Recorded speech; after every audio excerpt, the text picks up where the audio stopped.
Shalom teman-teman semua. Shalom semuanya. Shalom. Iya, puji Tuhan kita masih bisa belajar bersama ya. Sekarang sudah masuk di pelajaran ke-11 ya. Sudah sebentar lagi mau selesai triwulan ini.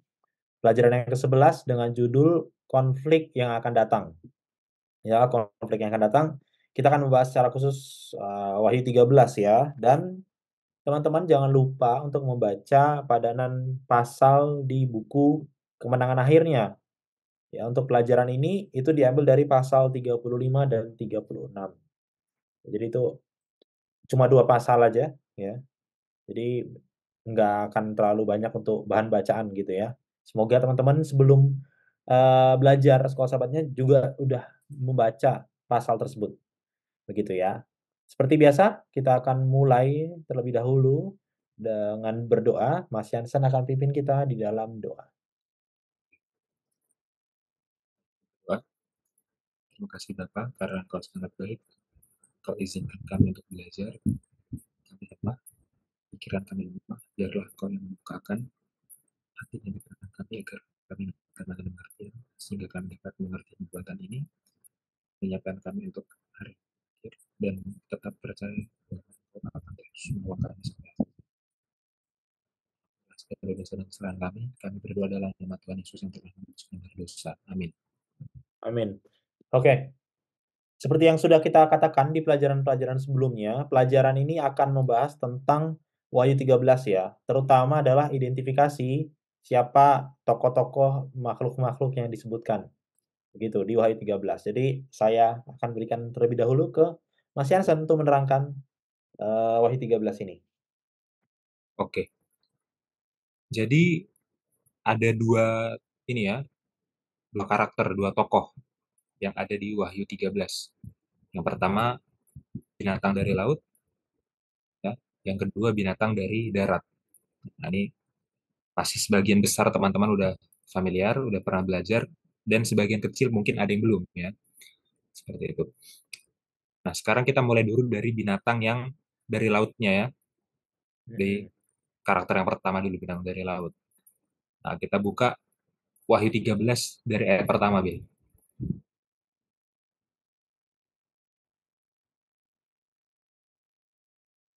Wahyu 13 ayat yang pertama.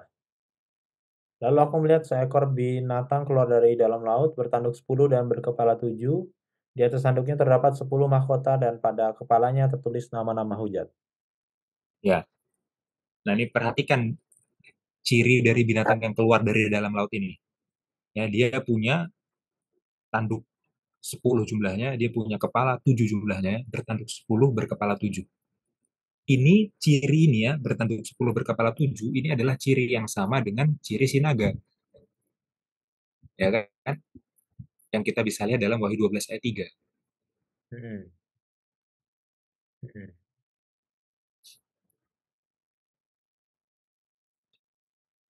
Nah, coba kita buka Wahyu 12 ayat 3-nya. Maka tampaklah suatu tanda yang lain di langit, dan lihatlah seekor naga merah padam yang besar berkepala 7 dan bertanduk 10. Dan di atas kepalanya ada 7 mahkota. Ya kan? Berkepala 7 dan bertanduk 10. Hmm, Ya, sama. Sama cirinya. Binatang dari dalam laut itu punya ciri yang sama dengan sinaga.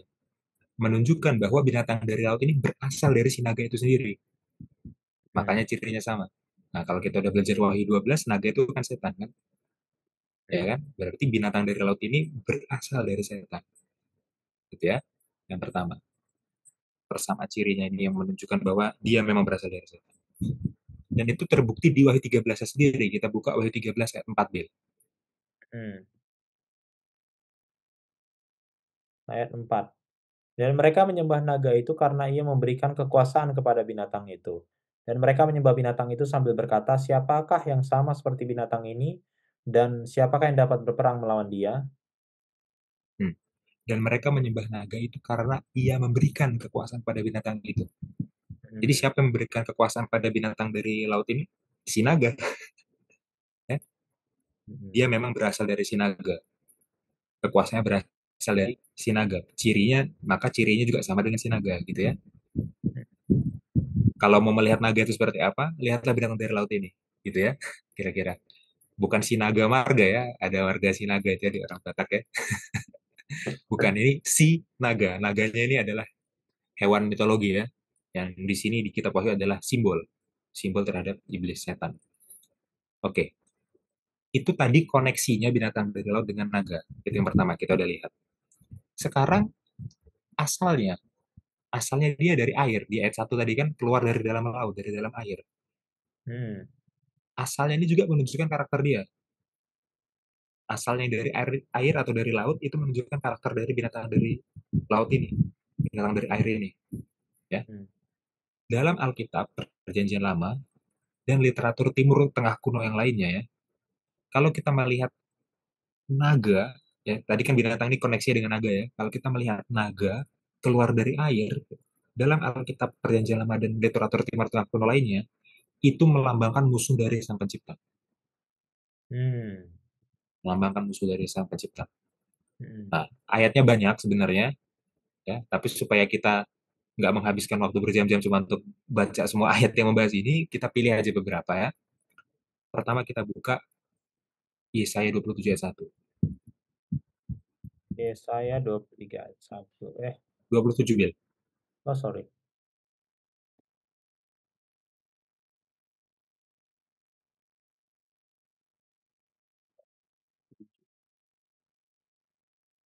Pada waktu itu Tuhan akan melaksanakan hukuman dengan pedangnya yang keras, besar, dan kuat atas Leviathan, ular yang meluncur, atas Leviathan, ular yang melingkar, dan ia akan membunuh ular naga yang di laut. Ya, di sini digambarkan Lewiatan ya, makhluk mitologi lainnya dalam Perjanjian Lama dan Timur Tengah kuno yang kita nggak sempat untuk bahas sekarang ya. Dan ular naga yang dari laut, ya itu sinonim sebenarnya. Itu adalah perlambangan untuk musuh Tuhan, ya. Akan Tuhan hukum itu. Lewiatan, ular naga dari laut, artinya musuh Tuhan, musuh Sang Pencipta. Nah, Mm-mm. ada satu kata dalam ayat ini yang kita perlu lihat dalam bahasa aslinya. Makanya kita coba lihat bahasa Ibrani-nya. Mm-mm. 27. Nih. Ya, Beom Hahu pada hari itu, nah kalau bahasa Indonesianya pada waktu itu ya, bahasa aslinya pada hari itu, sama aja ya. Beom Hahu pada hari itu, Yifkat Adonai akan dihukum oleh Adonai, oleh Tuhan, Biharvo dengan pedangnya, Hakasya, yang keras, Vihagedola dan besar, Vihazaka dan kuat, Al Liviatan, atas Leviatan, Nahas Bariah, ular yang meluncur. Va Leviatan dan kepada Leviatan Nahas Akalaton, ular yang melingkar. V harak dan akan ditebas, harak itu tebas ya, tapi bahasa Indonesia jadi dibunuh ya. Dan akan Mm. menebas, membunuh et hatanin kepada tanin ya, Asher bayam yang di laut. Nah, perhatikan dalam bahasa aslinya itu adalah tanin. Tanin ini kata yang penting. Dia punya beberapa arti, bisa diartikan sebagai ular, bisa diartikan sebagai naga, bisa diartikan sebagai monster laut, ya Mm. tanin, dan bisa kombinasinya, kombinasi dari ketiga makna itu. Mm. Nah, jadi perlambangan makhluk yang disebut tanin dalam bahasa Ibrani inilah yang nanti jadi latar belakang apa yang dimaksud oleh Wahyu 13. Mm. Tanin ya, nah gitu. Saya nggak tahu dan belum ngecek bahasa Yunaninya jadi apa kalau di Wahyu 13 ya, tapi konsep perjanjian lama itu adalah makhluk ini, tanin ini, dengan koneksinya ke Leviathan tadi ya. Oke, Mm. dia adalah musuh sang pencipta, melambangkan musuh sang pencipta. Satu ayat lagi, Yesaya 29, sorry, Yehezkiel 29 ayat 3 sampai 5. Eskiel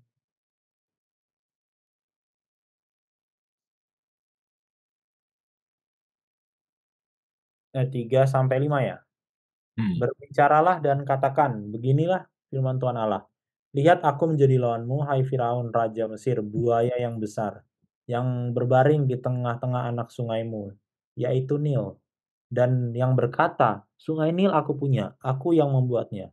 Aku akan mengenakan kelikir pada rahangmu, dan membuat ikan dari anak-anak sungaimu berlekatan pada sisikmu. Aku akan mengangkat engkau dari tengah anak-anak sungaimu, dengan segala ikannya yang berlekatan pada sisikmu. Dan aku akan melemparkan engkau ke padang gurun. Ya, engkau dengan segala ikan anak-anak sungaimu. Engkau akan jatuh di padang dan tidak akan dipungut atau dikubur. Aku memberikan engkau menjadi makanan binatang-binatang liar dan burung-burung di udara. Nah, perhatikan di sini kenapa tadi saya harus bahas kata tanin itu ya. Karena di sini kata tanin digunakan tapi terjemahnya kurang tepat. Diterjemahkan jadi buaya di sini. Jadi Oh, buaya. Padahal sebenarnya itu tanin dalam bentuk jamak malah. Tanin gitu lah. Ya, jadi ular besar atau naga besar atau monster laut besar. Ya, jadi di sini digambarkan si Fir'aun itu seperti si tanin ini, makhluk yang namanya tanin ini. Ya. Kenapa? Karena Fir'aun di sini melawan sang pencipta. Ya kan? Fir'aun mengklaim bahwa Sungai Nil itu milik dia dan dia yang menciptakannya. hmm, Padahal yang menciptakan Sungai Nil itu kan Tuhan kan. Berarti di sini kan hmm, Fir'aun sedang melawan sang pencipta. Fir'aun yang melawan hmm, sang pencipta diibaratkan dengan apa? Dengan hewan tanin. Karena tanin itu hewan yang melambangkan lawan dari sang pencipta. Hewan tanin, ular atau naga atau monster laut. Bukan buaya ya. Ya kalau bisa juga sih kita terjemahkan dinamisnya. Buaya itu kan kalau di air seperti monster dia. iya, apalagi di sungai, di sungai. Ya, apalagi di sungai. Kalau di sungai kita ngelihat buaya kan serem kayak monster. Ya itu udah parafrase yang jauh banget ya. Kalau dicocok-cocokin ya bisa aja ya. Tapi terjemahan yang lebih tepatnya ya, kalau nggak ular, naga, monster laut. Ya. Sekali Hmm, lagi ya, dalam perjanjian lama dan dunia Timur Tengah kuno, kalau ada ular atau naga dari air atau monster laut itu selalu melambangkan lawan dari Sang Pencipta. hmm, Oke? Tapi bukan hanya melambangkan itu. Itu perlambangan yang pertama. Yang kedua, air itu bisa juga melambangkan bangsa-bangsa. Bangsa-bangsa yang menganiaya umat Tuhan. Itu perlambangan yang kedua. Dan perlambangan yang kedua ini berhubungan dengan perlambangan yang pertama ya.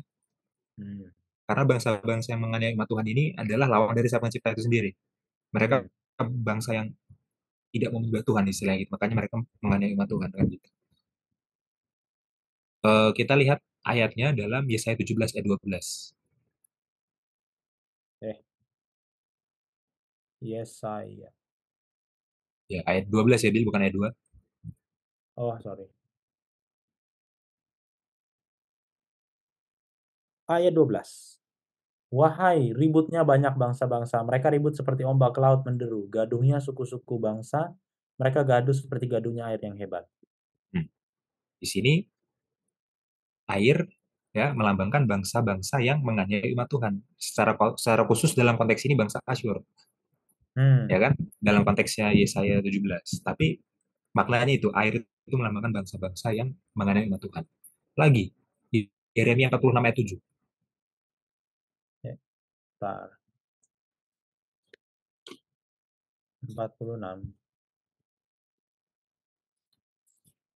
ayat 7. Oke. Ayat 7. Siapakah ini yang meluas seperti sungai Nil dan yang airnya bergelora seperti sungai-sungai?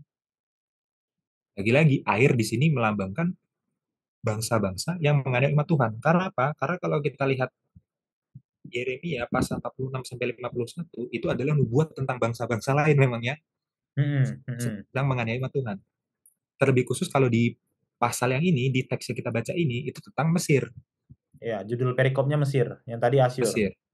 Nah, jadi apa bangsanya kan jadi ya. Kalau Ya, bangsa-bangsa menganiaya umat Tuhan itu digambarkan sebagai air air. gitu ya. Nah, jadi kalau dikatakan binatang ini kuasanya dapat dari naga, yang di bawah 13 tadi ya, binatangnya kuasanya dapat dari naga, berarti dapat kuasa dari setan. Kemudian dia muncul dari air, berarti dia ini adalah kekuatan yang melawan sang pencipta, yang muncul dari bangsa-bangsa yang menganiaya umat Tuhan. Hmm, Nah, itu ya, itu identifikasinya. Dan jelas ya, dia merepresentasikan Roma. Ya. hmm. Bukan Roma secara khusus, tapi dia muncul dari Roma. Kekuatan ini muncul dari Roma. Dan memang secara secara literal ya, dalam pengalaman bangsa Timur Tengah kuno, waktu mereka dijajah oleh Roma, ya jadi kan bangsa Timur Tengah kuno ini pada abad-abad awal itu kan pernah dijajah Roma kan. Ya, Nah, waktu mereka dijajah Roma, memang mereka melihat Roma itu datang dan muncul dari laut. Ya, karena dari Italia ke Timur Tengah itu kan melewati Laut Mediterania itu. iya, literally dari Dalam laut. perjalanan mereka literally dari laut. Jadi bagi bangsa Timur Tengah kuno, waktu mereka melihat Roma datang, mereka tuh melihat Roma itu datang dari laut emang. Ya gitu ya. Dan itu ditulis kesaksiannya dalam sebuah literatur apokrifa. Ya, Hmm, kita buka dalam sebuah literatur yang disebut dengan Empat Ezra. Jadi dalam literatur apokrifa itu ada kitab Ezra yang keempat, ya. itu Atau apa? nama lainnya dua Esdras. Bukan Ezra empat ya, Empat Ezra. Oh, Ya, Empat Ezra atau nama lainnya dua Esdras. Orang mungkin lebih kenal nama yang lainnya ya, iya, dua das-dasnya Esdras. kayaknya aku pernah dengar. Ya, Esdras, dua Esdras. Karena Esdras juga ada banyak. Ya, empat Ezra atau dua Esdras, kitab apokrifa. Ini adalah kitab apokrifa dari sekitar tahun 100 Masehi. Hmm, Nah, tahun 100 Masehi. Ya, di situ Roma digambarkan sebagai binatang yang keluar dari laut dalam pengalamannya pengalamannya orang pada era dua Esdras ini ditulis. Ya, kita buka aja ayatnya. Ya, disclaimer dulu ya sebelum kita membuka kitab apokrifa ini ya. Kitab apokrifa ini tidak otoritatif sama sekali untuk membangun doktrin, ya. Tapi kitab apokrifa ini bermanfaat sebagai jendela terhadap sejarah dan pemikiran masyarakat pada zaman itu, pada zaman kitab itu ditulis ya. Nah, kita buka aja Bill yang Bible Gateway CEB itu ya, yang tadi oh, linknya aku kirim ke kamu. pakai apa? Terjemahan apa? Ini CEB ya, di CEB itu ada dua Esdras. Enggak, itu udah CEB.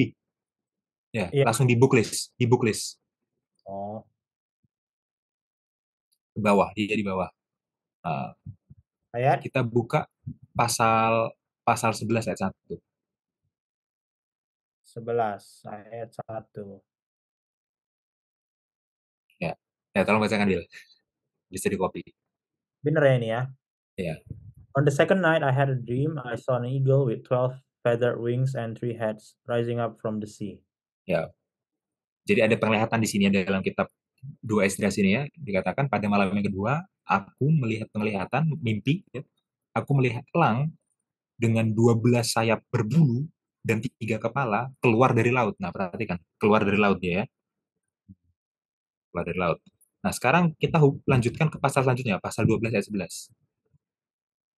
12 ayat 11. Bentar.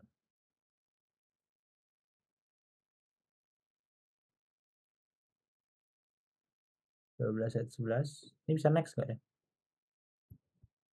Harusnya bisa ya, pakai Oh, gini panah aja. di bawah kayaknya atau di mana itu. Bisa diketik kok. Ayat Oh iya. 11. The eagle you saw rising from the sea is the fourth kingdom. It appeared in a vision to your brother Daniel. Nah, perhatikan ya. Elang yang di ayat sebelumnya ya, elang yang kamu lihat keluar dari laut itu adalah kerajaan keempat yang muncul pada Hmm. penglihatan kepada saudaramu Daniel. Jelas ini merujuk pada nubuatan Daniel 7 kan, ya. Iya. Dan binatang keempat di Daniel 7 itu apa? Dalam nubuatan Daniel 7 binatang keempatnya itu apa? Jelas Roma. Binatang keempat itu Roma. Melambangkan Roma, Roma. melambangkan Roma, ya. Berarti dalam dua Esdras ini ada kesaksian bahwa memang binatang keempat dari Daniel 7 Roma itu mereka identifikasikan sebagai binatang yang keluar dari laut. Ya, Mm-mm. kenapa? Karena memang masyarakat Timur Tengah melihat Roma yang datang menjajah mereka itu keluar dari laut. Ya, ini kesaksian sejarah masyarakat pada pada era ini, pada abad pertama. Bagaimana mereka berpikir bahwa memang binatang dari laut itu Roma. Jadi pembaca pembaca kitab Wahyu ya, Wahyu 13, mereka sebenarnya nggak akan kebingungan untuk mengidentifikasikan binatang keluar dari laut ya. Karena udah umum bagi masyarakat Timur Tengah pada zaman itu, setiap ketemu binatang dari laut, ya mereka udah ngerti aja itu Roma, dan itu adalah binatang keempat dari Daniel 7. Mereka udah paham itu. Iya, iya, iya. Gitu ya. Oke. Dan karena kita udah singgung Daniel, memang binatang ini paralel dengan apa yang disebutkan di kitab Daniel. Ya. Hmm, Sekarang kita balik ke Wahyu 13 lagi dulu. 13.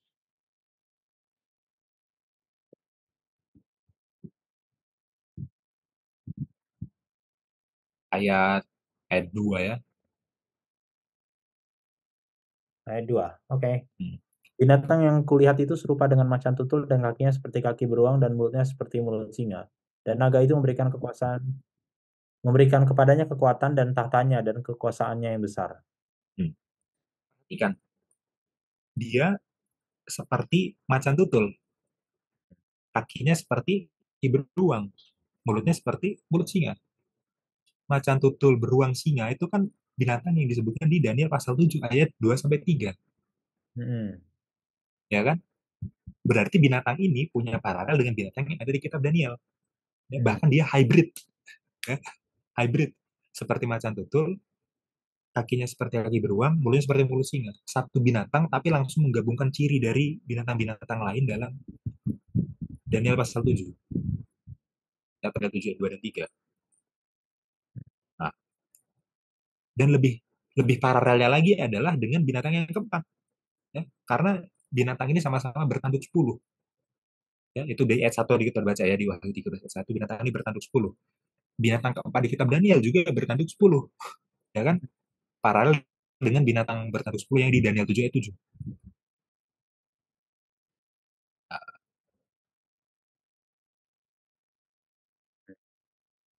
berarti menarik ini adalah binatang keempat, paralel dengan binatang keempat, sama-sama binatang bertanduk 10. Jadi binatang yang di Wahyu 13 yang keluar dari laut dengan binatang keempat di Daniel 7 itu sama. Tapi cirinya gabungan dari binatang yang sebelumnya juga. Mm. Gabungan dari macan tutul, beruang, dan singa. Binatang bertanduk 10 dengan ciri hybrid dari semua binatang di Daniel 7. Ya.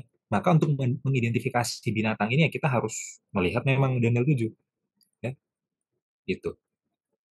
Nah, kalau kita lihat Daniel 7 itu nanti pembuatannya punya fokus utama justru setelah binatang keempat, fokusnya malah bukan pada binatang keempatnya. Mm. Fokusnya adalah pada tanduk kecil yang muncul dari binatang keempatnya. Nah, fokusnya pada tanduk kecilnya. Jadi ada tanduk kecil muncul dari binatang keempat.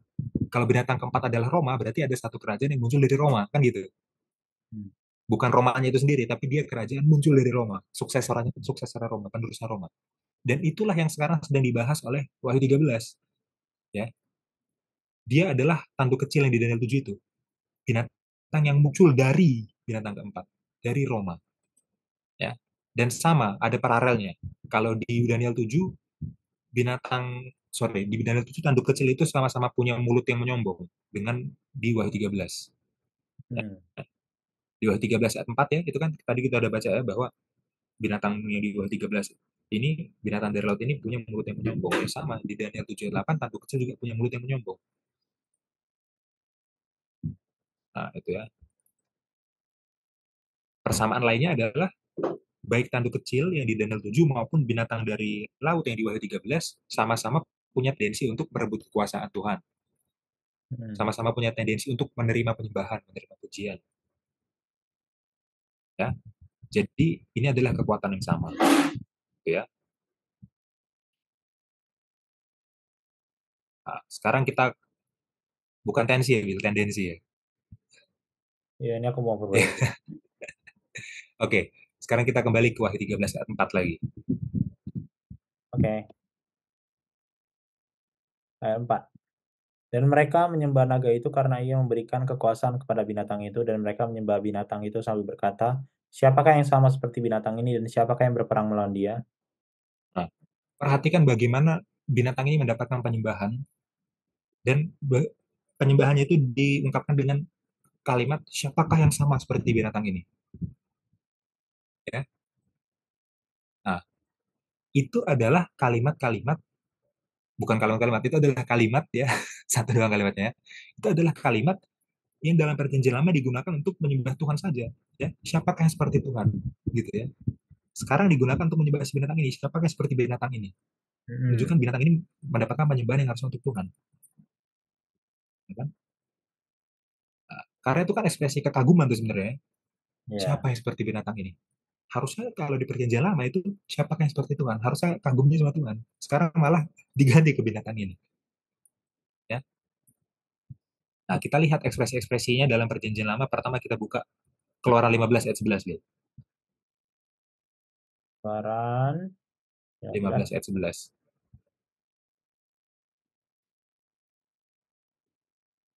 Duh. Siapakah yang seperti engkau di antara para Allah ya Tuhan? Siapakah yang seperti engkau mulia karena kekudusanmu?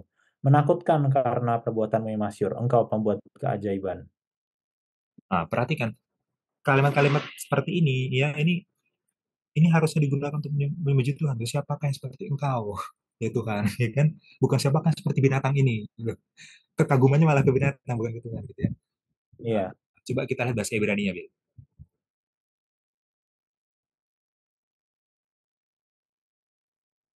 11. Ini, yang ini. Oke, sebentar. Di layarku masih loading. Oke. Oke, udah muncul ya.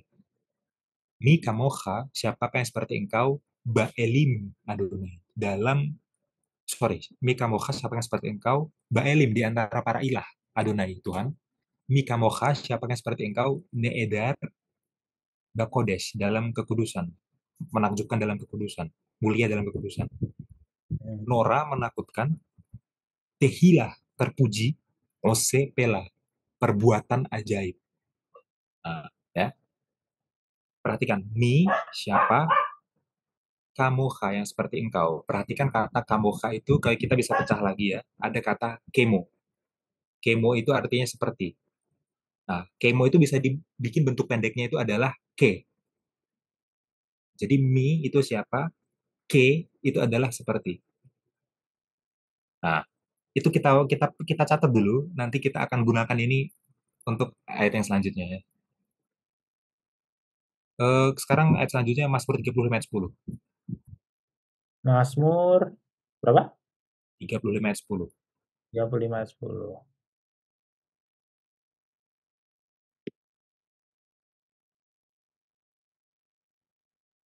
Segala tulangku berkata, ya Tuhan, siapakah yang seperti engkau, yang melepaskan orang sengsara dari tangan orang yang lebih kuat daripadanya. Orang sengsara dan miskin dari tangan orang yang merampasi dia. Ya, lagi-lagi, siapakah yang seperti engkau? Itu harusnya ekspresi kagum pada Tuhan, bukan siapakah yang seperti binatang, malah kagum ke binatang itu ya. Bukan. Kita buka, Bil, bahasa Ibrani ya. Oke, mana nih? 10. Ini. Oke, udah keluar ya. Nah, Kol atsmotai, semua tulang-tulangku, Tomarna berbicara, Adonai, ya Tuhan. Mika mocha, siapakah yang seperti engkau? Lagi ya, Mika mocha ya. Siapakah seperti engkau? Matsil oni, yang melepaskan orang miskin, mehazak mimenu, dari yang lebih kuat daripadanya. Ve'ani, dan orang miskin, ve'evion, dan yang tertindas, me megozlo, dari yang merampasnya. Ya, lagi sama ya. Mi siapa?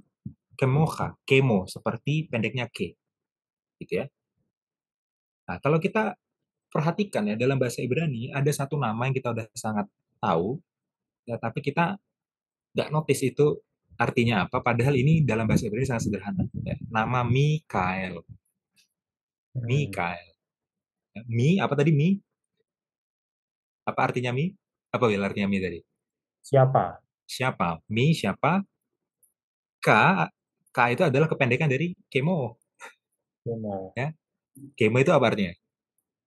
Seperti. Seperti, berarti Mikael, L kependekan dari Elohim. Mikael, apa artinya Mikael? Berarti Sama seperti Allah, Tuhan. siapakah Apa seperti. siapakah yang seperti Allah? Hmm. Mikael, ya kan? Jadi kalau binatang dari dalam laut ini disembah dipuji dengan siapakah yang seperti engkau ya binatang, itu perlawanan langsung terhadap nama Mikael. Perlawanan langsung terhadap nama Mikael. Binatang ini apa langsung melawan nama Mikael. Mikael siapakah seperti Allah? Dia bikin siapakah seperti binatang ini? Mika Hatanim. Jadinya gitu, bukannya Mikael tapi jadi Mika Hatanim. Sama kan seperti binatang itu, ya kan? Ya, Nah, kan. Tanim tadi ya binatangnya itu ya. Nah, dan kita tahu Mikael ini adalah siapa? Yesus sendiri, Hmm. penghulu malaikat, ya kan? Berarti binatang laut, binatang dari dalam laut ini adalah perlawanan langsung dari Yesus. Dia berusaha langsung menggantikan penyembahan yang harus untuk Yesus. Gitu ya. Nah, lebih lanjut lagi kita baca di Wahyu 13 ayat 3 sekarang. Ya, satu-satu memang harus pelan-pelan ya.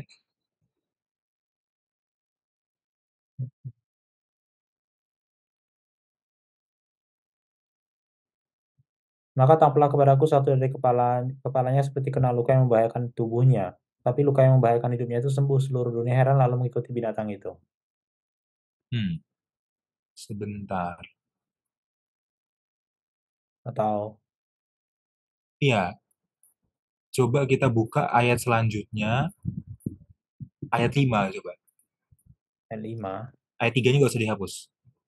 Oh, oke. Dan kepada binatang itu diberikan mulut yang penuh kesombongan dan hujat kepadanya diberikan juga kuasa untuk melakukannya 42 bulan lamanya. Nah, ya, ini ya. Jadi dia punya punya masa waktu kekuasaan untuk menganiaya orang-orang kudus umat-umat Allah itu selama 42 bulan. Nah, itu ya di ayat 5 ya. Nah, ayat 3 dan ayat 5 ini paralel. Nah, kalau di ayat 3 kan dikatakan dia luka lalu sembuh Hmm. di ayat 3. Kalau di ayat 5 dikatakan dia diberikan kuasa untuk melakukannya 42 bulan lamanya. Hmm. Nah, berarti momen dia akan terluka dan sembuh itu adalah setelah 42 bulan ini berakhir. Nah, itu ya. Hmm. Jadi identifikasi selanjutnya dari binatang ini adalah dia akan menganiaya selama 42 bulan, menganiaya umat Tuhan selama 42 bulan. Setelah 42 bulan selesai, dia akan luka, setelah itu sembuh. Nah, gitu ya. Dan lagi-lagi ya, jangka waktu 42 bulan ini paralelnya dengan Daniel 7 lagi. Dengan Ya. Daniel 7 lagi. Kalau di Daniel 7 itu, ayat 25 tepatnya itu disebut sebagai dua masa, disebut sebagai satu masa, dua masa, setengah masa. Nah, dua tambah satu tambah setengah adalah tiga setengah. Tiga setengah masa, tiga setengah tahun. Tiga setengah tahun itu adalah 1260 hari. Nah, jadi ada masa kekuasaan di Daniel 7 ya, ada masa kekuasaan tanduk kecil selama 1260 hari. Nah, kalau di Wahyu 13 disebutnya apa? 42 bulan. Nah, Hmm. 42 bulan kan sama dengan 1260 hari.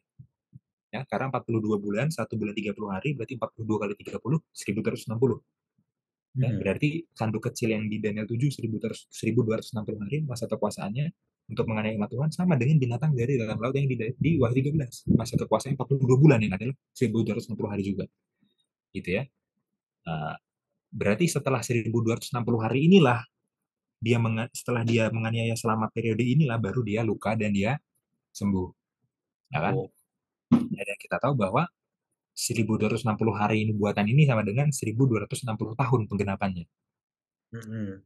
Nah, kita udah belajar ini ya di pelajaran sebelumnya ya, bahwa periode ini dimulainya tahun 538 kan? Periode ini dimulainya tahun 538, waktu gereja mendirikan, mengestablish gitu ya, dirinya sendiri sebagai kekuatan yang institusional. Nah, mulainya 538. Berarti berakhirnya kapan? 1260 tahun kemudian. Tahun 1798. Tahun 1798 itu apa yang menjadi momen kuncinya? Adalah waktu Revolusi Prancis. Ya, Hmm. waktu Napoleon pedangnya menusuk kepala dari gereja, dari kepausan. Nah, berarti kalau dia menganiaya dari tahun 538 sampai 1798, kapan dia terlukanya? Terlukanya tahun 1798 itu. Ya. Terluka oleh pedangnya Napoleon itu. Setelah dia menganiaya selama 42 bulan, dia terluka tahun 1798 oleh pedangnya Napoleon. Nah, berarti setelah 1798, ya, yang entah kapan itu, ya, setelah 1798 ada poin di mana binatang ini sembuh lagi. Setelah Hmm. sembuh akan disembah lagi oleh semua orang. Karena selama 42 bulan itu udah dapat penyembahan, ya. Ya. Udah dapat penyembahan selama dia menganiaya ini. Tapi setelah dia terluka hampir mati, penyembahan itu sempat hilang dari dia. Tapi setelah dia sembuh, dia akan disembah lagi. Nah, seperti itu ya. Kita Hmm. lihat identifikasi binatang ini kita cocokkan dengan sejarah. Nah, ada dua kutipan sejarah yang sangat bagus dari pelajaran sekolah sahabat hari Selasa gitu. Selasa. Ini Ishak Bakus ya? Ya, Ishak Bakus dan Thomas Hobbes ya. Ada dua kutipan sejarah yang bagus ya. Tolong di copy dan dibacakan deh. Oke, Ishak Bagus menyatakan, dengan memindahkan tahta kekaisaran ke Konstantinopel, Konstantinus memberi jalan bagi uskup Roma untuk meninggikan dirinya di atas semua manusia di bumi dan di atas Allah di surga. The Hmm. Infinite Importance of the Obedience of Faith and the Separation from the World, halaman 16. Hmm. Ini dari Ishak Bakus. Ishak Bakus ya. Lanjut dari Thomas Hobbes. Thomas Hobbes. Kepausan tidak lain adalah hantu kerajaan Romawi yang telah meninggal dan duduk bermahkota di atas kuburnya. Leviathan, New York Oxford University Express. Ya. 1996. Jadi si Thomas Hobbes ini nulis buku judulnya Leviathan ya. Dan pembahasannya adalah bahwa kepausan ya, Gereja Katolik Roma gitu, saya bilang gitu ya, itu adalah kontinuasinya, suksesornya, penerusnya kerajaan Roma. Ya. Ishak Bagus juga bilang sama. Ya.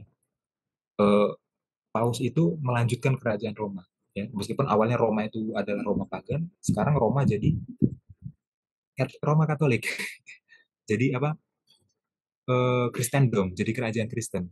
Ya, Ya. gitu ya. Tapi dia menyatu dengan unsur-unsur paganisme. Ya. Inilah kekuatannya. Inilah kekuatan yang kita bilang tadi, eh, apa berkuasa selama 42 bulan, selama 1260 hari atau selama 1260 tahun penggenapan. Ini kekuatannya. Dan ini adalah kekuatan yang memang terluka tahun 1798 ya, kepausan Gereja Katolik yang memang diserang oleh Napoleon pada 1798. Sehingga binatang dari laut ini siapa? Ya, tanpa ragu-ragu ya, kita sebut saja binatang dari dalam laut ini adalah kepausan Gereja Katolik Roma. Ya. Deskripsi yang ada di Daniel 7 dengan deskripsi yang ada di Wahyu 13 dan dengan sejarah semuanya match up. Memang inilah tokohnya. Gitu. Ya, mungkin ditulis dulu ya. Sekarang, iya. Ya. Nah, sekarang timbul masalah etisnya, ya kan? Karena Ah, mungkin kita taunya, oh, paus ini kan ramah, ya kan? Ramah. Berani-beraninya kita identifikasi kepausan ini sebagai monster laut, sebagai tanin. bagi buaya. Buaya, kalau katanya Yeskel tadi ya, Yeskel bahasa Indonesia ya, meskipun bahasa aslinya tanin juga ya. Berani-beraninya, ya, institusi yang seramah ini, ya kan? Kalau diberitakan kita lihatnya ramah ya, kita identifikasi sebagai binatang, apa monster dari laut.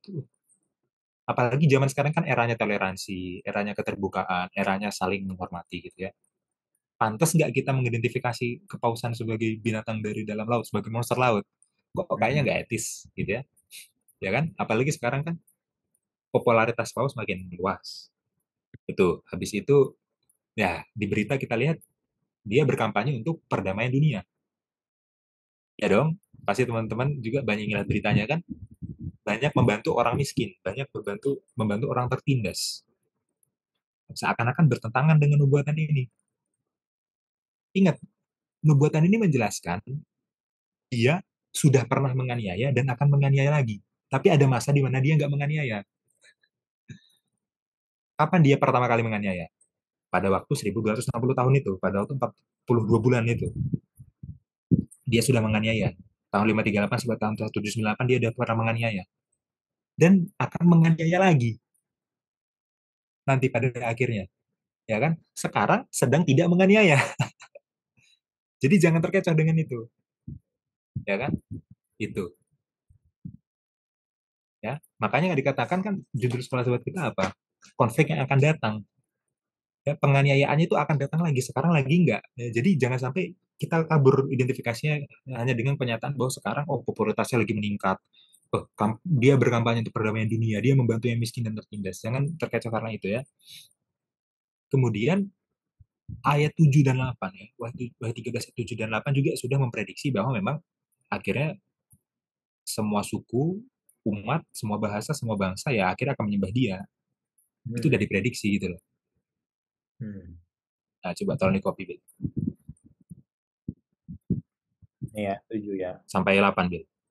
Oke.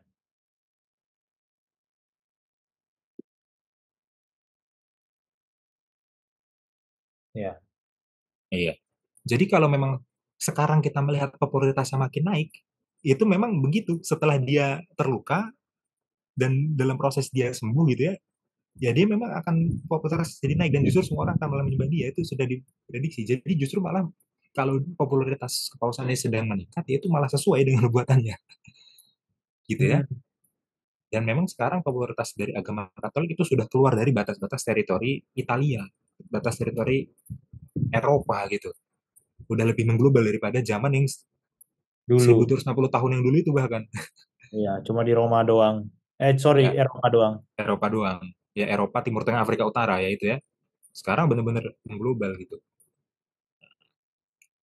Ya, dan kita di sini nggak akan banyak ke spekulasi ya karena ada banyak nubuat apa pelajaran nubuatan itu yang mengarahnya ke spekulasi konspirasi. Kita nggak akan masuk ke sana gitu ya. Iya, nggak Tapi kita penting. hanya menjelaskan apa makna nubuatannya aja. Nah, sekarang kita coba simpulkan nubuatan tentang binatang dari laut ini dengan aplikasi gitu ya. Kira-kira tujuannya nubuatan ini apa? Kenapa sih nubuatan ini disingkapkan ke kita? Apa hanya sekedar untuk menuduh gereja Katolik, yang mana adalah memang gereja Katolik binatang dari laut itu. Tapi apakah hanya itu tujuan utamanya? Ya, ingat meskipun binatang dari laut diidentifikasi bahwa itu adalah gereja Katolik, kepausan dan itu memang benar, tapi tujuan utamanya bukan itu. Tujuan utamanya bukan itu. Tujuan utama nubuatan ini adalah sebenarnya untuk menjelaskan ke kita bagaimana liku sejarah, ya, Hmm. menjelaskan liku sejarah, kemudian memberikan pada kita pemahaman bahwa penyediaan ilahi itu akan selalu ada, ya, untuk menguatkan iman kita, menunjang pengalaman kita, ya, itu tujuannya. Jadi tu- identifikasinya benar, tapi tujuan utamanya bukan identifikasi itu, gitu loh. Ya, dan saya nggak ngarang ini. Ayatnya sendiri bilang itu. Kita buka ayat 10-nya, Bil. Wahyu 13 ayat 10. Hmm. Barang siapa ditentukan untuk ditawan, ia akan ditawan. Barang siapa ditentukan untuk dibunuh dengan pedang, ia harus dibunuh dengan pedang. Yang penting di sini ialah ketabahan dan iman orang-orang kudus. Nah, perhatikan. Setelah memberikan nubuatan panjang lebar tentang binatang ini ya, ditutup. Yang penting di sini ialah ketabahan dan iman orang kudus. Hmm. Berarti apa yang penting? Ketabahan dan iman kita yang mempelajari nubuatan ini. Jangan sampai kita membuat identifikasinya lebih penting daripada yang pentingnya. Teksnya Hmm. sendiri udah bilang kok, yang penting itu apa? Ketabahan dan iman orang kudus. Mari kita buat itu jadi yang lebih penting daripada identifikasinya itu sendiri. Meskipun identifikasinya adalah ya benar. Ya, ini adalah kepausan gereja Katolik Roma. Seperti itu ya. Ini Hmm. untuk binatang dari laut. Oke. Sekarang binatang dari darat ya. Untuk mempersingkat durasi, kita nggak akan bahas terlalu detail binatang dari darat ini ya. Kita akan bahas inti-intinya saja ya. Karena binatang dari darat ini memang isunya juga cukup cukup sulit ya. Nanti ada isu patung dari binatang itu, siapa patungnya. Ya, Hmm. kemudian ada isu tanda binatang yang sudah dibahas di pelajaran sebelumnya. Ya, kita nggak akan bahas ke sana ya karena waktunya nggak cukup kan. Tapi lain waktu kita akan bahas yang sebelumnya udah pernah kita bahas juga ya. Ya, Nah, udah kita Pak. buka ayat 11 gitu. Yap, 13 ayat 11. Dan aku melihat seekor binatang lain keluar dari dalam bumi dan bertanduk dua sama seperti anak domba, dan ia berbicara seperti seekor naga. Hmm. Lagi-lagi, tadi binatang dari dalam laut seperti naga. Sekarang Hmm. binatang dari dalam darat seperti naga juga berbicaranya. Seperti si naga. Seperti si naga ya, dipakai spasi ya, si naga. Kalau nyatu nanti marga ya. Bukan, ini bukan ngomongin sebuah marga bukan. Ya.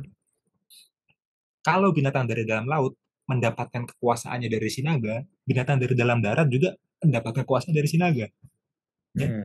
Kalau binatang dari dalam laut adalah koleganya si naga, binatang dari dalam daratnya adalah koleganya si naga juga. Sama. Makanya dia berbicara seperti seekor naga. Ya.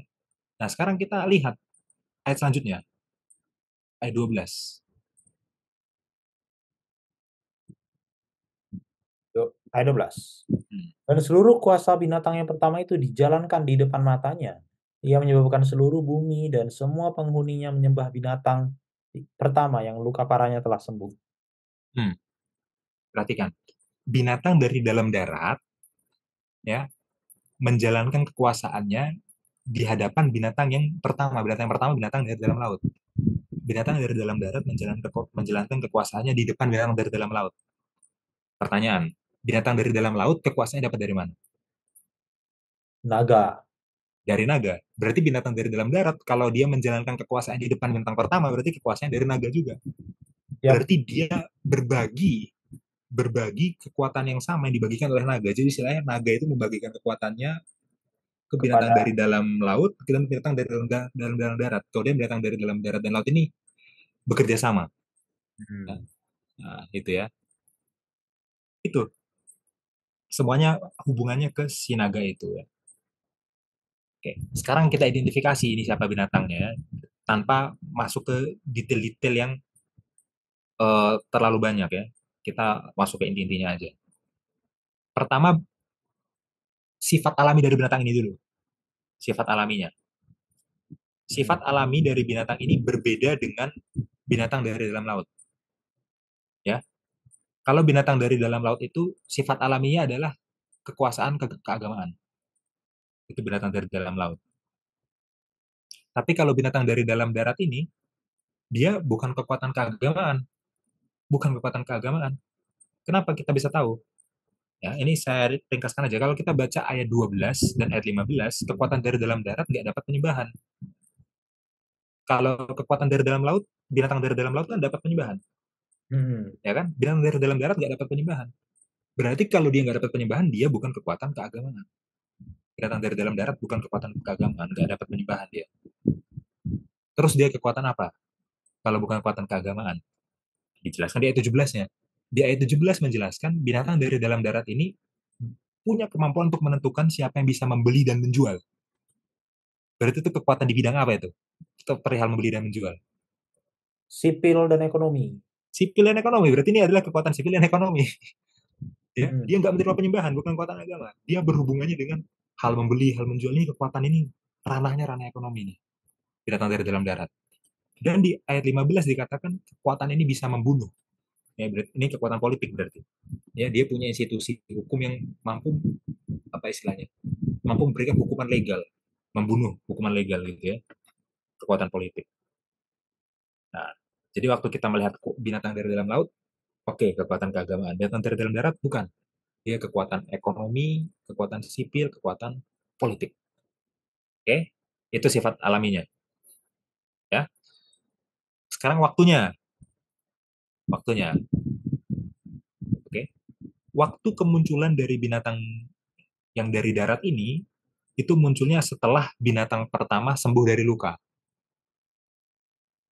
ya, hmm, atau mulai sembuh dari luka itulah lebih lebih tepatnya ya.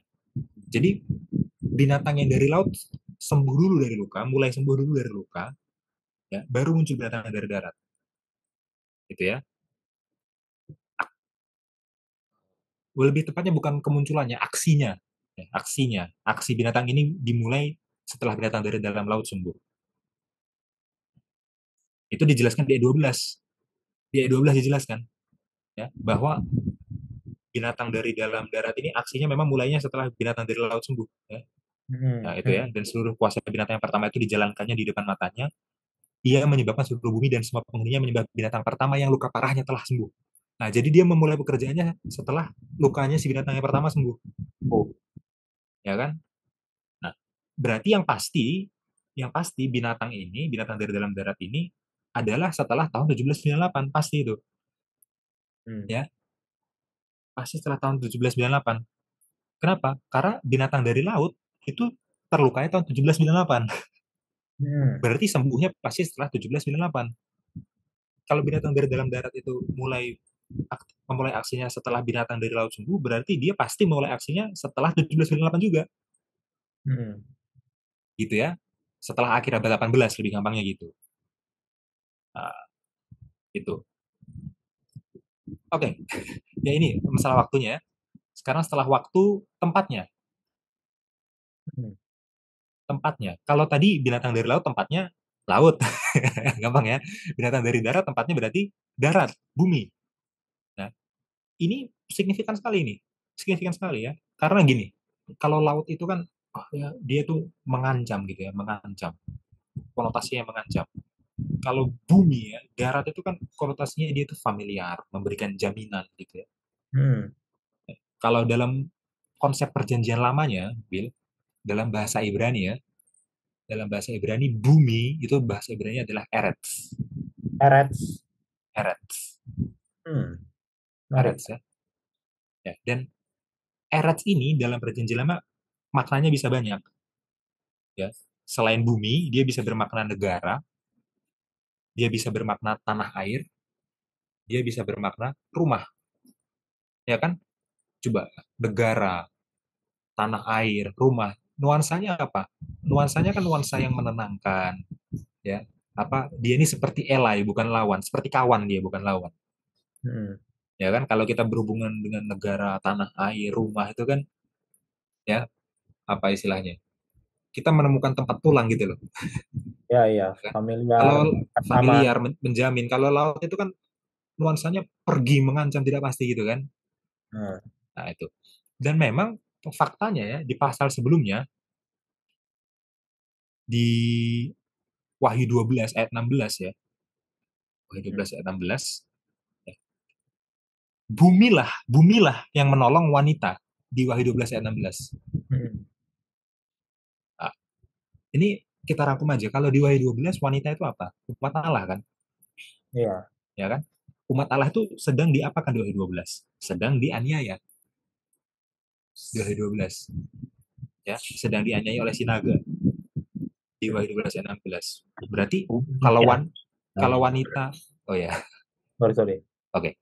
Kalau wanita dianiaya oleh naga berarti umat Allah dianiaya oleh iblis. Itu Wahyu 12 ayat 16 kan? Nah, Iya, siapa yang menyelamatkan wanita itu di Wahyu 12 ayat 16? Bumi. bumi. Berarti bumi ini adalah tempat yang menjanjikan keamanan untuk beragama, bebas dari penganiayaan bagi umat Tuhan. Itu Wahyu 12 ayat 16. Ya. Bumilah yang menyelamatkan wanita, umat Allah, dari naga di Wahyu 12 ayat 16. Sekarang binatang ini keluar dari bumi. Berarti binatang ini adalah binatang yang kira-kira gini, mempromosikan kebebasan beragama, mempromosikan bahwa umat Allah akan bebas penganiayaan. Ya, udah mulai mengarah ya, ya kan? Nah, ini tempat yang seakan-akan menolong wanita, tempat yang seakan-akan akan menolong umat Allah untuk lebih bebas lagi beribadah. Inilah ya, kalau dia dikatakan muncul dari bumi. Kalau laut kan tadi emang musuhnya umat Allah laut kan, yang perjanjian lama kan, laut. Iya. Bumi ini enggak, bumi ini menolong wanita kalau 12. Binatang ini muncul dari bumi. Berarti binatang ini akan menolong umat Allah dong, akan menolong wanita dong, bebas dari penganiayaan. Klaimnya begitu, ya kan? Klaimnya begitu. Sekarang karakternya,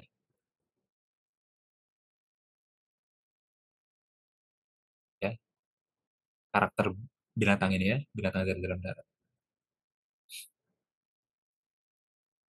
Oke. Karakternya lagi-lagi, ya, karakter yang kira-kira apa kesan pertamanya itu tidak berbahaya ya. Ya bayangin, Hmm.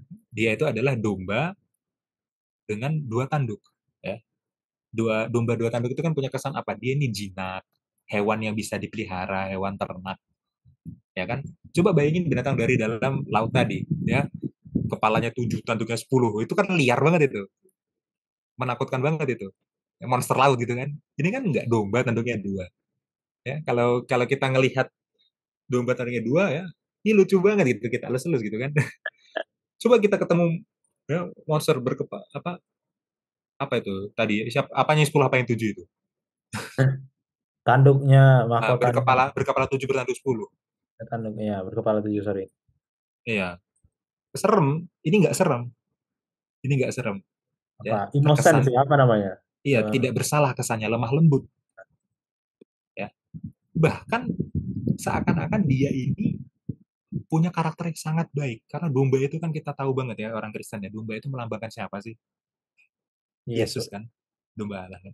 Berarti dia ini punya karakter yang seakan-akan mencerminkan karakternya Yesus itu. Mhm. Ya kan? Jadi ini dia punya karakter yang seperti itu ya. Dapat dipercaya, lemah lembut, tidak bersalah, jinak. Beda dengan karakter binatang dari dalam laut. Mhm. Tapi hati-hati, kita udah baca tadi di Wahyu 13 ayat 11. Dia rupanya memang domba, tanduk dua, jinak, ya, tidak berbahaya, tapi bicaranya seperti apa? Seperti naga. Iya. Bicaranya seperti naga. Jadi ini kamuflase. Ini kamuflase. Kelihatannya jinak, kelihatannya lemah lembut dapat dipercaya, tidak bersalah, tapi bicaranya seperti naga. Akhirnya yang dia lakukan apa? Yang dilakukan seperti naga juga, seperti iblis juga. Jadi jangan tertipu dengan apa apa kamuflasenya dia yang seperti domba ini, ya, gitu ya. Pada akhirnya dia akan mengaum juga seperti naga. Iya. Nah, itu. Sekarang kita satukan kepingan puzzle-nya, ya. Dia ini berarti apa tadi? Secara nature, secara sifat alami, kekuatan ekonomi. Ya, Oke, bukan kekuatan kekuasaan ekonomi. juga. Yang secara waktu munculnya setelah akhir abad 18. Hmm. Oke. Hmm. Dan dia adalah sebuah institusi yang mengklaim menjamin kebebasan beragama, Hmm. ya. Apa? Sebuah kekuatan ekonomi dan kekuatan politik yang muncul setelah akhir abad 18 dan dia berbicara seakan-akan menjamin kebebasan beragama, the land of the free katanya. Amerika Serikat. Ya, the land of the free kan katanya kan? Amerika Serikat, ya. Amerika Serikat yang mengaum di dalam kancah internasional itu seperti naga dengan segala senjata militernya, agresi militer ke sini, ngebom sana sini. Tapi kalau di forum dalam klaimnya, dalam pidatonya, klaimnya seperti domba, ya. Kita menjamin kebebasan semua orang, hak semua orang, semuanya setara. Tapi bom sini, bom sana, ya kan? Apa-apa tampilannya domba, kelakuannya naga. Nah, inilah dia Amerika Hmm. Serikat ya. Dan Amerika Serikat akan punya peran besar menurut kebuatan ini punya peran besar untuk mengarahkan orang untuk menyembah binatang dari laut. Ya, itu dijelaskan ya, sudah dijelaskan di ayat 3 sampai 5 dan ayat 6 sampai 8. Sorry, dijelaskan di ayat 11. Ayat 11 sampai ayat 15. Sorry. Wah, 13 ayat 11 sampai 15. Sudah dijelaskan itu. Bahwa binatang dari darat akan menuntun seluruh penduduk bumi untuk menyembah binatang dari laut. Berarti Amerika Serikat akan menuntun seluruh penduduk bumi untuk menyembah Hmm. gereja Roma, ya, gereja Katolik Roma. Dan inilah konflik yang akan datang, gitu ya. Yang yang secara persisnya penggenapannya kita akan tahu kalau itu sudah terjadi memang. Sudah terjadi, benar, Ya, benar. secara mekanismenya kita nggak boleh pakai teori konspirasi Spekulasi. untuk menjelaskan semua ini. Ya, Iya. tapi Alkitab bilang ini akan terjadi. Ya, seperti itu aja, Bil. Penjelasan dari aku, Bil. Iya, iya, iya. Ya, ini bagus sekali ya, bagus sekali ya. Mungkin nanti aspek apa namanya? Ya banyaklah pertanyaan seputar ini, tapi aku harap nanti akan disinggung di apa namanya di pelajaran hari Jumat ya tentang pertanyaan. Begitu ya, tentang pertanyaan. Tapi ini bagus ya. Ya menurutku ini cukup lah. Ini udah sangat apa namanya? Concise tapi tidak mengurangi elemen-elemen pentingnya karena kalau teman-teman mau bahas alusio banyak sekali ya sebenarnya ya. Iya, iya. Sebenarnya apa Sangat namanya? detail sebenarnya ini. Dari 2 karakter ini banyak lagi, sangat detail. Tapi ini Iya. Rian sangat bagus, sudah memilih poin-poin apa yang cukup untuk membuat orang yakin bahwa itu adalah lambang itu melambangkan entitas itu. Nah, itu kan yang penting kan. Kita kan di sini tugasnya mengidentifikasi Hmm. dengan fakta-fakta Alkitab, gitu. Dan fakta sejarah tentunya, karena kalau bahas nubuatan, apalagi nubuatan ke depan, ini kita juga harus membahas faktor sejarahnya, begitu ya. Nah, ini bagus sekali. Nah, kalau aku mau tambahkan adalah di bagian ini ya, penipuan setan.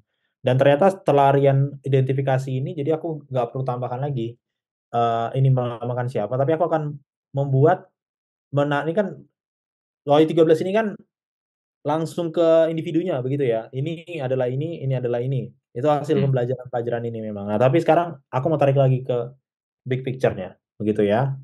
Tarik ke big picture-nya sebenarnya ini apa sih? Ini semua. Nah, aku udah buat ini. Nah, ini dia. Ya. Jadi teman-teman ternyata Wahyu 12 dan 13 itu tidak bisa dipisahkan ya. Sebagaimana tadi Rian ketika mengutip binatang dari dalam laut, dari dalam darat, dia akan selalu merefer ke Wahyu 12 ya. Karena Wahyu 12 itu menggambarkan si naga itu yang memberikan kekuatan kepada dua entitas ini, begitu kan? Hmm. Nah, dan tema teologis utama pada bagian kedua kitab Wahyu, Wahyu 12 sampai 22 itu adalah motif pemalsuan. Nah, ini kita mau bahas detail agak akan sangat panjang, bukan agak susah. Karena sebenarnya Wahyu itu dibagi dua bagian ya. Dalam hal ini pasal apa namanya 1 sampai 12 itu adalah berbicara tentang nubuatan juga, tapi Wahyu 12 sampai 22 itu berbicara tentang end time dan sebenarnya itu adalah bagian dari Little Scroll ya. Ada banyak argumen tentang itu, tapi ini saya ringkaskan aja. Sebenarnya itu adalah isi dari Little Scroll itu adalah Wahyu 12 sampai 22 itu. Nah, tetapi yang penting bagi kita yang harus kita tahu ini adalah ini motif pemalsuannya ini. Nah, harus harus ini harus menjadi apa namanya? Kerangka berpikir kita dalam membaca Wahyu 12 dan 13. Apa aja yang dipalsukan, dia akan ada banyak yang dipalsukan. Pertama individu akan dipalsukan atau orang atau tokoh, lalu pekabaran akan dipalsukan, lalu tanda atau materai akan dipalsukan, lalu kota. Nah, upaya setan untuk menipu penduduk bumi digambarkan dalam Wahyu 12 sampai 22 ini, terutama Wahyu 12 sampai 13 yang menjadi fokus pembelajaran kita, adalah sebagai antitesis terhadap Tuhan dan aktivitasnya. Jadi ini big picture-nya. Nah, ini kita nggak boleh lupa. Ternyata yang kita bahas sekarang ini, Trinitas Setan yang akan saya bahas selanjutnya, begitu ya. Itu adalah antitesis dari Trinitas Tuhan yang sudah ada di pasal sebelumnya. Jadi ini teman-teman lihat semua di sini ini adalah di Wahyu ya. Ini semua di Wahyu. Saya nggak tulis kitabnya lagi karena kita lagi bahas Wahyu gitu ya. Nah, kemarin kita udah bahas tanda binatang. Itu udah kita bahas. Ya kan? Itu adalah antitesis dari materai Tuhan. Ya kan? Tiruannya. Lalu 3 pesan setan ini adalah yang roh najis itu. Spiritualisme yang Tiga roh kemarin. najis. Iya, itu adalah antitesis dari pekabaran tinggi malaikat. Ya, lalu nanti ada kota Babel, itu adalah antitesis dari Yerusalem baru yang akan datang. Jadi semua ini adalah Hmm. usaha Tuhan, usaha setan untuk meniru. Meniru dengan apa? Dengan tipuan. Nah, kalau kita lihat ternyata 3 tokoh ini juga adalah tiruan dari yang tadi. Tiruan tokoh dari Trinitas Tuhan, yaitu adalah Trinitas setan. Gitu ya. Nah, ini entitas pertama naga, ya. Naga itu adalah tiruan dari Allah Bapa atau setan. Nah, dia berfungsi sebagai pemimpin kelompok. Nah, ini alusinya ada banyak sekali ya. Ini saya coba buat ke tabel supaya lebih enak dilihatnya. Jadi kalau kita lihat di sini ya, sama-sama tempatnya di surga, ya kan? Bersemayam di surga. Ini Wahyu 12. Lalu dia memiliki tahta, sama-sama. Allah Bapa juga memiliki tahta di Wahyu ini. Memberikan kuasa tahta wewenang kepada binatang laut dan juga binatang darat nanti kita lihat. Ya kan yang tadi Anda bahas. Lalu dia sama Allah Bapa juga memberikan kuasa tahta dan wewenang kepada Kristus. Ada di Matius, di Wahyu pun begitu. Ya, Wahyu 4 sampai 5 terutama ya. Pada saat membuka scroll itu kan. Nah, lalu dia juga disembah. Allah Bapa juga disembah. Dia dihancurkan selama-lamanya. Nah, ini perbedaannya. Ternyata Tuhan itu hidup selama-lamanya. Nah, ini akhirnya. Paralel tapi Jadi berusaha akhirnya yang berbeda. mengantitesis itu semua, tapi nasib akhirnya beda. Nah, nasib akhirnya beda. Itu entitas pertama, Trinitas. Dua, binatang dari dalam laut berfungsi sebagai antitesis dari Yesus Kristus. Ya. Yang meniru kehidupan dan pelayanannya di bumi. Binatang dari laut itu bertindak sebagai otoritas dan kuasa penuh naga, sama seperti Yesus bertindak dalam memenang Bapa ya di Matius 28. Segala kuasa telah diberikan padaku. Itu kan pertama keluar dari air untuk mulai aktivitasnya. Tadi dia udah bahas ya air, jadi saya nggak bahas lagi. Nah sama Yesus juga dibaptis kan.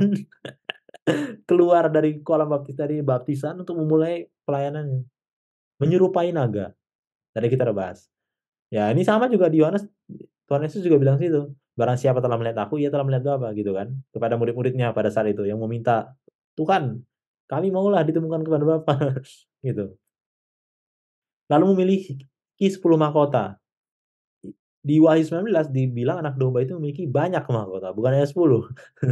Ya kan? Bertanduk 10 di atas kepalanya. Di Wahyu 5 dibilang anak domba bertanduk 7, ya. Menerima kekuasaan, tahta, dan wewenang dari naga. Begitu juga Tuhan Yesus menerima kuasa, tahta, dan wewenang dari Bapa. Aktivitas selama 42 bulan tadi Rianda bahas ya, atau 3,5 masa, 3,5 tahun. Tahun bukan tahun ini tahun lambang ya, bukan tahun asli. Tahun aslinya 1260 tahun, ya kan, tahun penggenapannya. Nah, tapi ternyata Tuhan Yesus itu pelayanannya selama 3,5 tahun juga. Hmm. Sesuai Injil Yohanes ya. Ya, semuanya ditiru ya.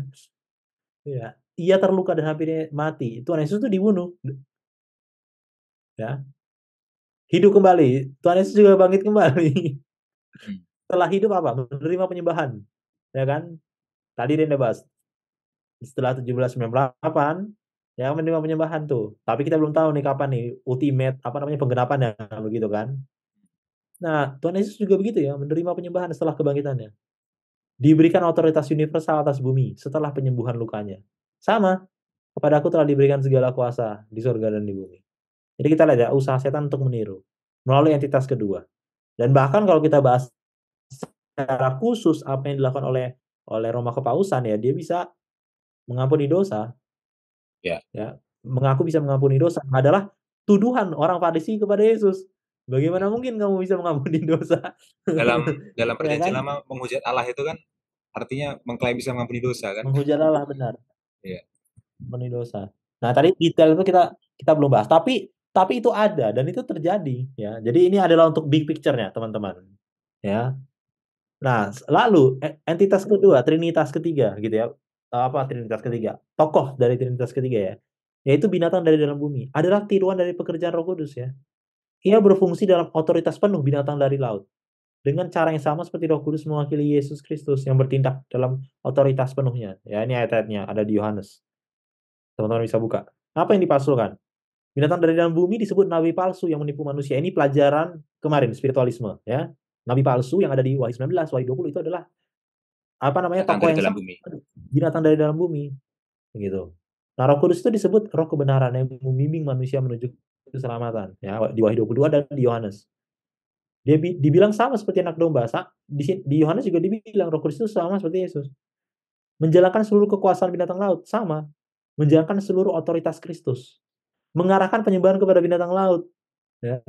Tadi sama, mengarahkan penyembahan kepada Kristus, Roh Kudus. Melakukan tanda-tanda besar. Sama. Roh Kudus juga membuat murid-murid bisa melakukan tanda-tanda besar ya. Dan Roh Kudus sendiri melakukan tanda-tanda besar. Membuat api turun dari surga. Ya, Wahyu 13 ayat 13. Sama, yang adalah alusi dari datang ke dunia pada hari Pentakosta ya. Api itu yang sahabat lalu kita udah pernah bahas ya, bisa melambangkan Pentakosta, tapi bisa Datang melambangkan Elia. juga cerita tentang Elia ya. Kita nggak bahas itu lagi, tapi sekarang kita lihat big picture-nya gitu ya. Oh, ternyata ini gitu ya. Ternyata ini memberikan nafas kehidupan kepada patung binatang. Kemarin kita udah bahas. Sama, Roh Kudus juga memberikan nafas kehidupan.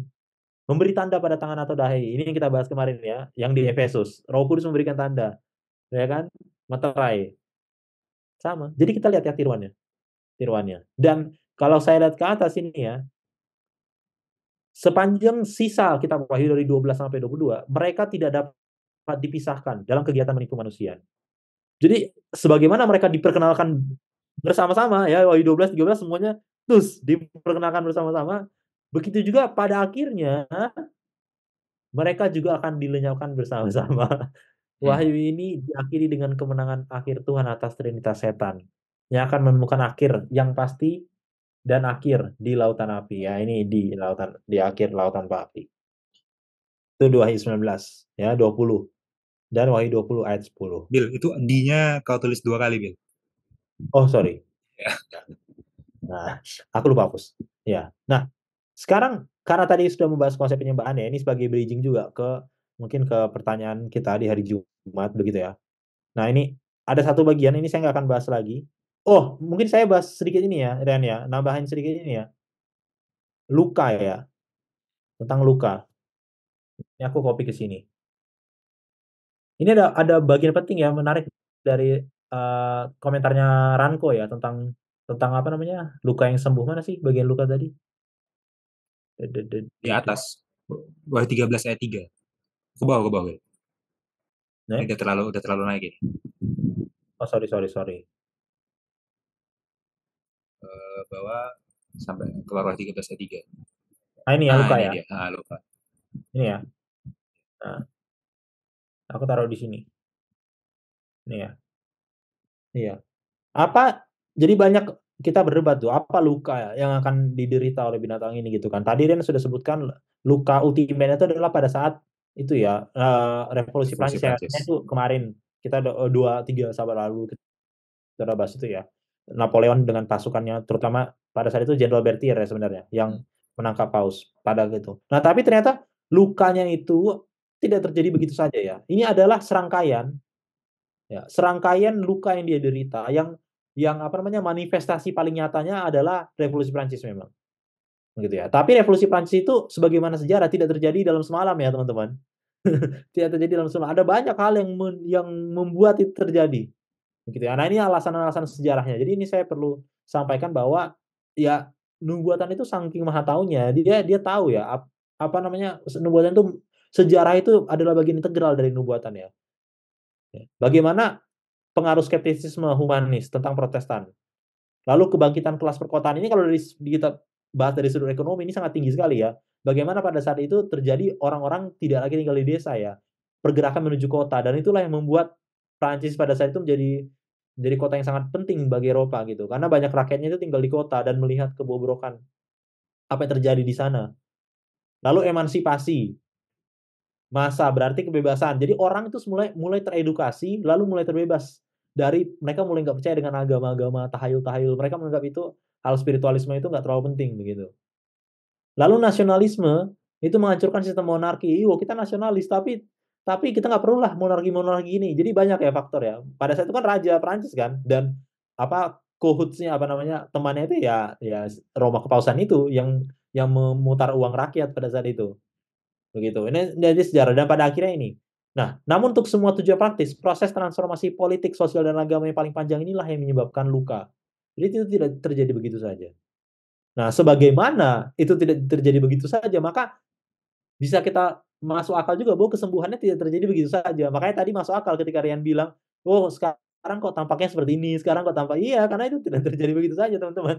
Sebagaimana revolusi Prancis itu tidak terjadi begitu saja begitu ya. Itu lama. Nah, karena lama jadi kita jangan ada di dalam fase tebak-tebakan. Wah, ini tebak-tebakan ini Ada berita gitu kan. apa?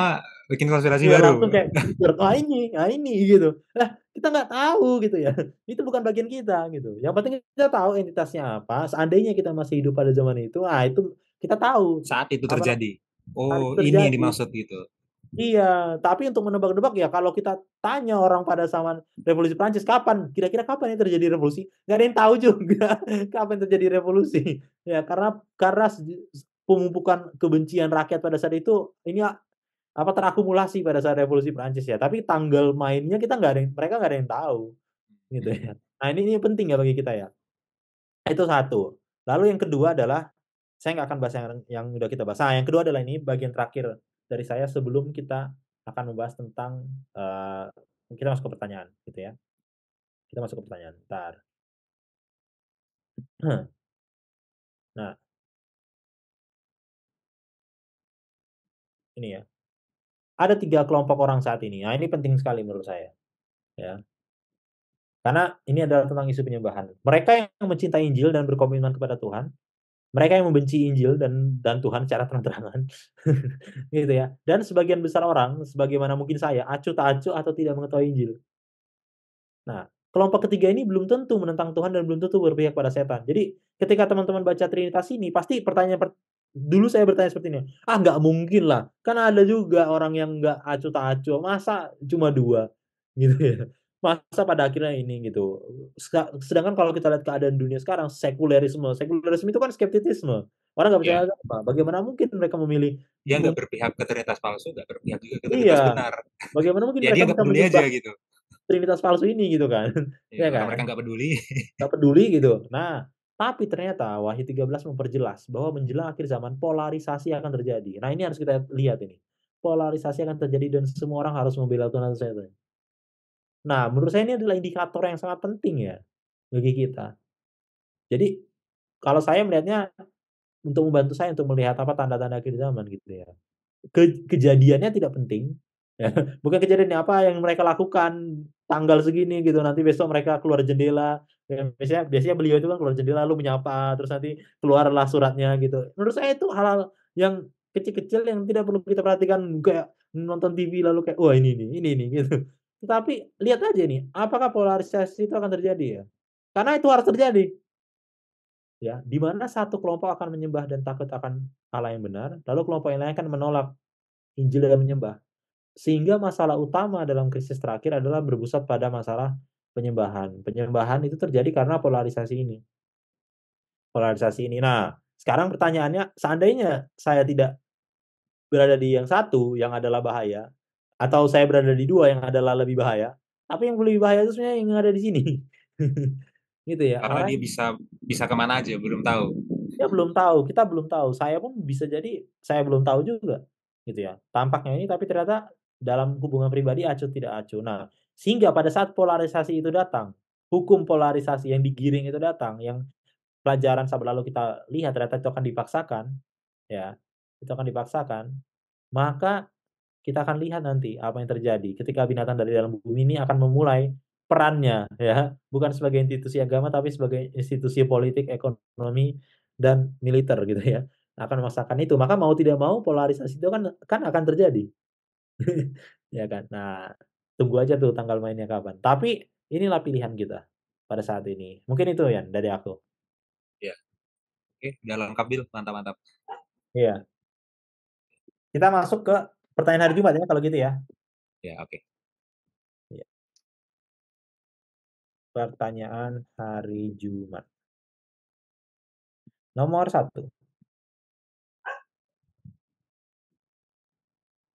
Bagaimanakah kita dapat hidup dalam pengharapan akan kedatangan Kristus dan membagikan pengharapan itu tanpa menjadi orang yang khawatir?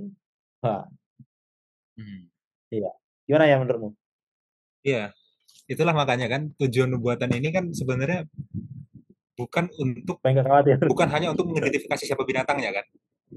Yang tadi Iya, yang tadi udah sempat aku jelasin itu ya. Yang penting di sini ialah iya iya ya, iya. bukan berarti identifikasinya nggak penting, cuman perhatikan kata yang penting itu loh, yang penting coba. Berarti kan menunjukkan bobot kepentingannya itu lebih tinggi yang di ayat 10 itu, wahai 13 ayat 10. Iya, iya, Ya, berarti adalah ketekunan orang-orang kudus dan iman dan iman pada Yesus. Apa katanya tadi? iya. Kepada Yesus. Kayaknya bukan deh. Itu wahai 14 ayat 12 itu. Coba tolong buka Bil, 13 ayat 10 tadi. Duh, duh, duh, duh. Ketabahan ya, Ini atas orang atas. kudus. Tabahan dan iman orang-orang Nah, kudus. ketabahan dan iman orang-orang kudus ya. Karena ini bunyinya mirip dengan Wahyu 14 ayat 12. Makanya tadi saya ketukar dengan Wahyu 14 ayat 12. Iya, Berarti ketabahan dan iman orang-orang kudus gitu ya. Nah, sekarang yang jadi pertanyaan selanjutnya kan apa yang menjadi jaminan supaya kita tetap tabah kan gitu, tetap iya, beriman. Itulah dia nubuatan itu yang paling penting di dalamnya adalah liku sejarah itu menunjukkan kita kalau Tuhan itu akan selalu menyediakan pertolongan. Ya, janjinya itu ada. Daniel 12. Mikael akan menyertai sampai akhir zaman. Ya, mau ada Mikatanim ya, siapa yang seperti binatang itu, Mikael yang seperti Allah, itulah yang akan menyediakan pertolongan sampai akhir zaman. Daniel 12. Matius 28 bilang, aku akan menyertai engkau sampai akhir zaman. Yesus dia bilang gitu, Sang Mikael itu bilang seperti itu. Ya, jadi yang buat kita gagal memahami nubuatan dengan attitude yang benar, attitude-nya jadi khawatir, jadi takut, itu adalah kegagalan untuk memahami yang penting. mhm, Ya, biasanya kita hanya mengidentifikasi nubuatan, identifikasi nubuatan. Ayat 10 yang penting di sini ialah loh, yang pentingnya malah di skip. Identifikasinya jor-joran. iya, paling semangat kalau bahas identifikasi. Nah, padahal setelah identifikasi ditutup dengan yang penting di sini ialah, nah, yang pentingnya itu harusnya ditekankan bahkan lebih banyak dari identifikasinya. Iya, Iya, Karena nggak ada kan yang penting di sini ialah binatang dari dalam laut. Nggak ada kan ayatnya bilang gitu. Memang dijelaskan binatang dari dalam laut, tapi kan nggak dijelaskan yang penting gitu kan. Dijelaskan juga binatang dalam darat, dijelaskan, tapi kan nggak tulis yang penting, nggak ditulis gitu. Dibilangnya yang penting adalah ketabahan dari orang lulus. Nah itunya harus tekankan, dan kita bisa temukan konsep itu di seluruh Alkitab. Ya, Dari pengalaman semua orang beriman. Ibrani 11. Itu kan penjelasan tentang orang-orang beriman sebelum kita dengan ketabahan mereka itu. Ibrani 11. ya, Ya. Nah, sekarang janjinya udah ada dari Mikael dan Daniel 12, dari Yesus sendiri Matius 28. Yesus adalah Mikael. Janji itu penjelasan sampai kerjaan udah ada. Pengalaman orang beriman yang tabah udah ada di Ibrani 11. Itu yang pentingnya yang harus kita pegang. Kalau hanya berhenti di identifikasi, ya yang jadi nubuatan ini jadi pekabaran ketakutan, pekabaran kekhawatiran. Tapi kalau yang pentingnya itu masuk, pelajaran tentang ketabahan itu masuk, dari janjinya itu dan dari pengalaman orang beriman sebelum kita yang sudah tabah sebelum kita, di situ pekabaran nubuatan nggak akan jadi kekhawatiran dan ketakutan. Ya, makanya pekabaran nubuatan nggak boleh dilepaskan dari pesan Injil utamanya, yaitu Yesus Kristus. ya. Ya, begitu nubuatan itu fokus ke binatangnya gitu ya kira-kira, tapi lepas dari Yesusnya, ya akhirnya cuma takut karena kita pikir, wah ada binatang gini gini gitu akan begini akan begitu. Kita lepas dari Yesusnya, kita kan udah punya jaminan jadi. Iya. Iya kan? Lawannya Wahyu 13 itu kan Wahyu 14, pekabaran tiga malaikat, Injil kekal. Nah, jadi Injil kekal itulah yang membuat kita nggak jadi khawatir. Itu dari aku. Hmm. Ya, aku setuju. Itu udah cukup lengkap untuk Ya, menggambarkan. maaf nggak terlalu terstruktur ya, karena ini tadi sambil kepikiran ke sini, sambil Gak apa. ingat-ingat. Ya, itu. Ya, namanya menjawab pertanyaan. Oke, next question. Pikirkanlah lebih banyak tentang pertanyaan tentang penyembahan. Apakah yang dikatakan oleh kehidupan kita sehari-hari, rutinitas kita sehari-hari tentang siapa atau apa yang kita sembah? Waduh, ini pertanyaan introspeksi ini sebenarnya ya. Iya, pada akhirnya kan Wahyu 13 itu kan bilang di 16 itu ya, kalau binatang itu akan memberi tanda di dahi dan di tangan, dan dijelaskan oleh Bill ya di Hmm. sahabat-sahabat sebelumnya. Tanda di dahi menurut kitab ulangan ya, ulangan 6 itu ya, ayat 28 itu. Tanda di dahi itu adalah apa yang kita pikirkan, tanda di tangan itu apa yang kita lakukan. Ya. Memang nanti isu penyembahan ini puncaknya adalah sabat, pusatnya adalah sabat. Jadi menyembah Tuhan yang benar itu ditandai dengan bersabat. Menyembah trinitas palsu itu ditandai dengan menyembah pada lawannya hari Sabat gitu ya, hari Minggu gitu. Ya, tapi isunya pusatnya hari Sabat, tapi kan bukan hanya tentang hari Sabat, tentang Iya. keseluruhan apa yang kita pikirkan kita lakukan, ya kan? Makanya kalau kita mau tahu dalam kehidupan sehari-hari kita ini sedang menyembah trinitas palsu atau trinitas yang benar, lihat aja kita mikirnya apa dan melakukannya apa. Hmm. Terus ngeceknya gimana? Ngeceknya ke cermin, hukum. Ngeceknya pakai hukum, ya kan? Ya, jadi kita mikirnya apa bandingkan dengan hukum. Kita mengerjakan apa bandingkan dengan hukum. Nah, di situ kita tahu kita sedang menyembah siapa. Dan kemungkinan nanti kita akan menemukan kalau kita gagal, kalau kita bercermin. Nah, maka penyembahan itu akhirnya juga tentang penyerahan. Hmm. Menyerahkan semua semua kekotoran kita ini, semua yang kotor ada di pikiran kita, di diri kita, dan kekotoran di perbuatan kita, di tangan kita, untuk ditebus, dibersihkan oleh Sang Penebus Yesus. Akhirnya itu ya. Lihat apa yang kita pikirkan, cek ke cermin, cek ke hukum. Cermin itu hukum ya, kata Paulus ya. Nah, sesuai nggak apa yang kita kerjakan? Cek ke cermin, cek ke hukum, sesuai nggak? Kemungkinan besar nggak sesuai itu. Nah, serahkan kepada Yesus. Itulah cara kita melihat kita ini lagi di track yang benar atau enggak. Hmm.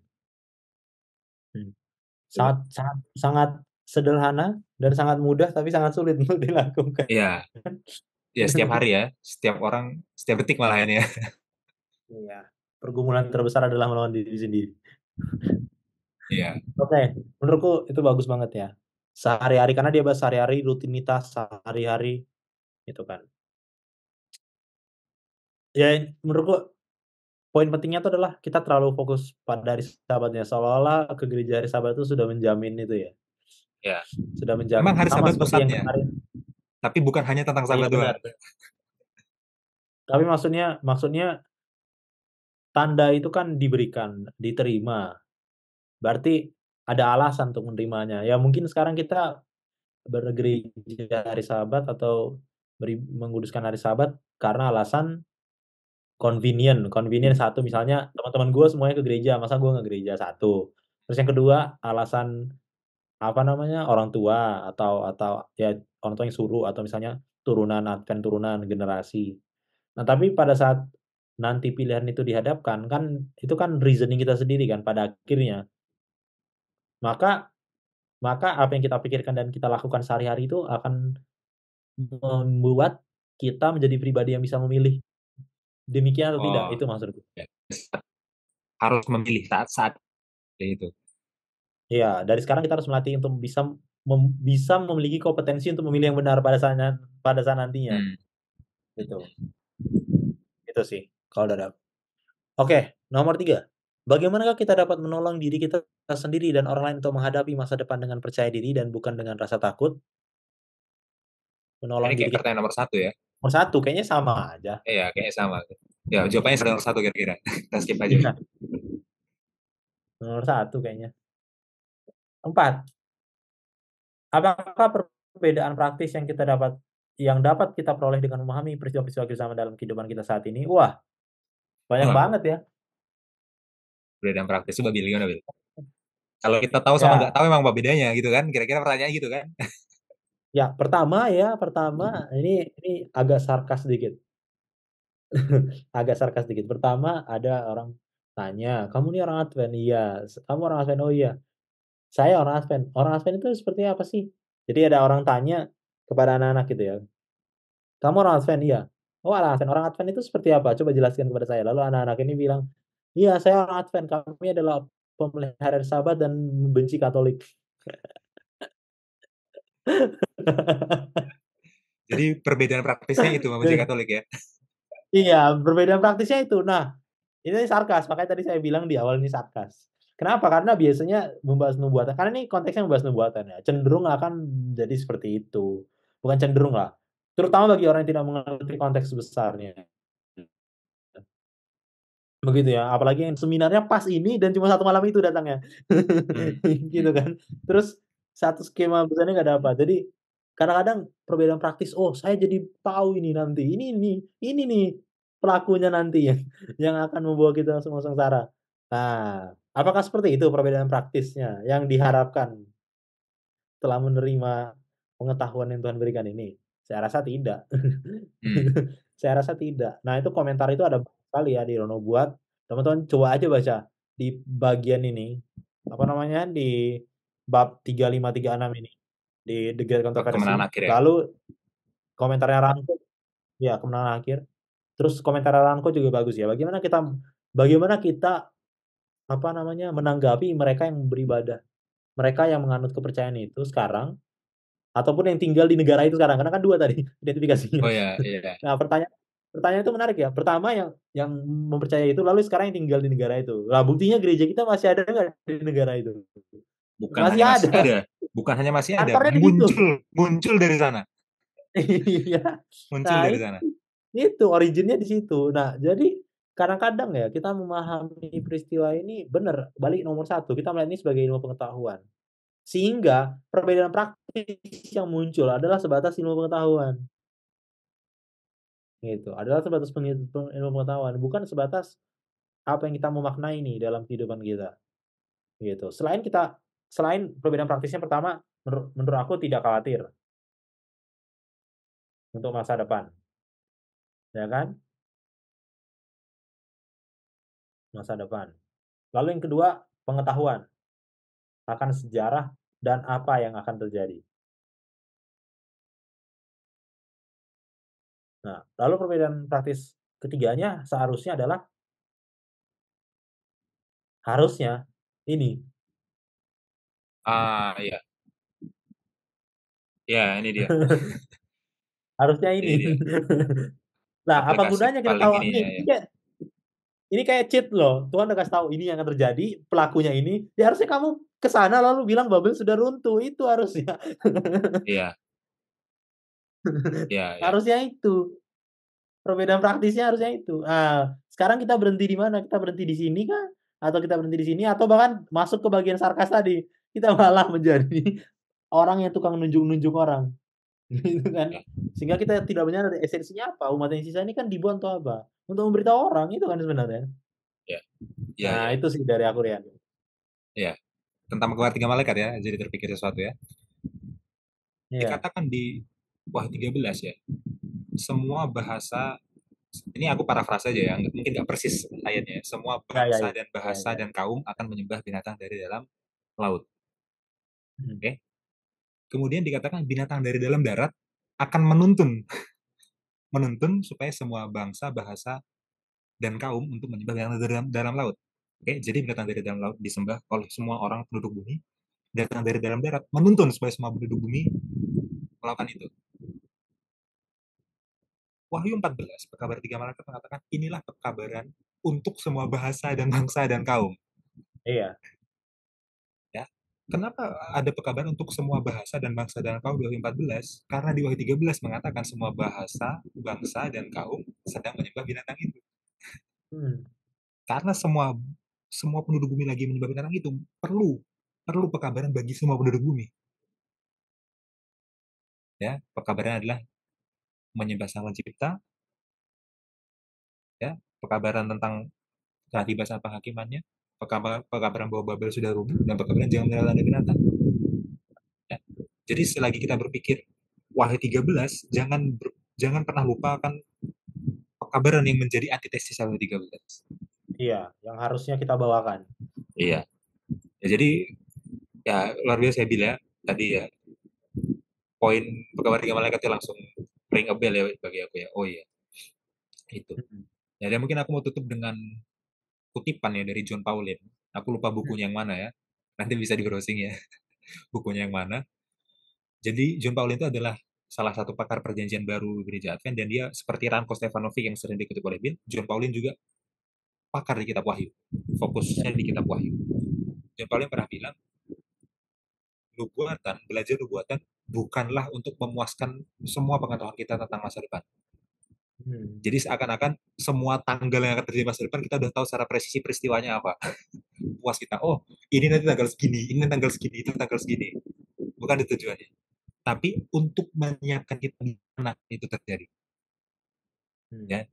Jadi pengetahuan tentang masa depan itu, pengetahuan kita tentang peristiwa zaman itu bukan ditujukan supaya kita bisa atur-atur tanggalnya kita puas. Oh ini nanti tanggal segini tahun segini, oh ini nanti tanggal segini tahun segini. Enggak. Kita tahu itu akan terjadi supaya kalau itu terjadi kita siap. Bukan supaya kita puas tahu semua tanggalnya dan waktunya akan terjadi. Ya, itu Iya. justru bahaya itu, time setting itu ya, malah bahaya. Ya, jadi jangan sampai kita merasa, oh pengetahuan tentang akhir zaman ini harus kita praktekkan dengan cara memetakan semua timelinenya per tanggal. Memetakan kekuasaan dunia saat ini. Tanggal, nanti ini terjadinya penggenapannya tahun segini, tanggal segini, ini terjadi tahun segini, tanggal segini, itu nggak bisa kita lakukan itu. Alkitab nggak bilang sampai segitunya. Kita bilang peristiwanya apa dan akan terjadi akhir zaman itu, nggak per tanggalnya. Jadi lebih baik kita siapkan diri kalau nanti itu terjadi gimana. Kita paskan semua pengetahuan masa depan gitu ya. Contohnya lukanya sembuh gitu kan. Semua bangsa menyembah dia gitu. Tanggal berapa itu yang terjadi? Oh, mungkin di berapa tahun lagi. Kan ada yang memang time setting kayak gitu. Sampai-sampai kedatangan Yesus diatur tanggal-tanggal berapa time setting. Iya, dan tokoh-tokoh juga sekarang kan udah mau pemilihan nih untuk binatang dari dalam darat. Nah, itu ditanya juga, nanti kalau Ah, presidennya ini kayak kira-kira ini akan iya, lebih ini. seakan-akan kalau kita udah bisa nubuatan, kita tahu semua hal tentang masa depan. Nggak, yang kita tahu itu kita gunakan untuk menyiapkan diri kalau itu terjadi. Iya. Gitu. Itu sebenarnya attitude-nya dalam belajar nubuatan. Ya, ini nasihat yang bagus dari John Paulin ya. Iya iya, Itu bagus dari sekali aku. bagus sekali bagus sekali bagus sekali. Oke, Yan, menurutku ini pelajaran ini cukup ringkas ya. Ternyata ini strateginya Marvin Lee ya, dia baru taruh ini sekarang karena kebanyakan aktivitas yang dilakukan oleh 2 orang ini sudah dibahas ya di Ya, di pelajaran sebelumnya. Jadi nggak akan terlalu overwhelming untuk pelajaran yang kali ini. Karena hmm, bukti-buktinya udah terlihat jelas di pelajaran-pelajaran sebelumnya. Nah, sekarang kita masuk ke bagian akhir, saran poin diskusi. ya. Diskusi. Oke. Bagusnya mulai dari mana, Yan? Iya, identifikasi simbol-simbol yang dibawa oleh binatang dari dalam laut Hmm. ya, terutama terutama tentang naga, air, Hmm. dan paralel dengan Daniel 7. Itu nggak boleh lewat ya paralelnya dengan Daniel 7 ya. Mhm. Di situ kita tahu nanti kalau ini sama dengan tanduk kecil di Daniel 7. Iya. Habis itu identifikasi binatang dari dalam darat. Ya kan, identifikasi sifat alaminya tadi, waktunya, tempatnya, dan sifat alami, waktu, tempat, dan karakternya. Ya. Sifat alaminya apa tadi kan, apa, ekonomi dan politik, waktunya terkenal di bumi, karakternya seperti domba tapi bicara seperti naga. Habis itu Mhm. jelaskan Trinitas palsu, ya, Oh, iya bahwa iya. naga naga binatang dari dalam darat, naga binatang dari dalam laut dan binatang dari dalam darat itu membentuk Trinitas sama seperti Bapa, Anak, dan Roh Kudus. Dan semua yang dilakukan oleh Bapa, Anak, dan Roh Kudus mereka tiru, mereka palsukan. Iya Nah, iya. habis itu aplikasi, ya, aplikasinya di pertanyaan ya, Oh, iya, pertanyaan di berarti. pertanyaan hubungkan dengan Wahyu 13 ayat 10 yang penting. Yang pentingnya apa? Ya, ketabahan tadi, imannya. Pertanyaan hari Jumat dihubungkan dengan Wahyu 13 ayat 10. Ayat 10. Ini udah sangat cukup ya karena tentang misalkan tentang eh, tanda binatangnya udah dijelaskan seperti sebelumnya. Tentang misalkan keajaiban-keajaiban dilakukan oleh binatang dari dalam darat, menurunkan api dari langit itu udah dijelaskan di sahabat sebelumnya juga, hubungan dengan Wahyu 16 kan, Ya. ya kan, spiritualisme, mujizat palsu dan lain-lainnya. Ya bagian situnya udah dibahas di sahabat sebelumnya, jadi jangan berputar di situ lagi. Iya Harusnya iya. kalau mau berputar di situ sahabat lalu itu dibahas habis ya, Iya dan sahabat sebelumnya lagi, gitu. Itu Bin. iya. Menurutku ini udah cukup jelas dan oh ya memang memang enak ya, concise, jadinya kita nggak habis waktu juga karena memang bener kata Rian, sisa ini yang belum diselesaikan dari pelajaran-pelajaran sebelumnya, begitu. Eee, apa namanya, ada lagian? Cukup. Cukup? Oke. Sampai di sini pelajaran sekolah sahabat kita. Jangan lupa untuk dibaca pelajaran selanjutnya, judulnya Peristiwa-peristiwa Penutupan Sejarah Dunia. Ya, padanan bacaannya 2 pasal lagi. Dia dari buku Kemenangan Akhir itu pasal 37 dan 38. Jadi jangan lupa dibaca. Begitu ya Oke. teman-teman ya. Dan kita masih ada utang satu video tentang near Iya, death experience. Kita belum sempat rekam karena sang dokter masih sibuk ya iya, sebagaimana dokter. narasumbernya lagi sibuk ya.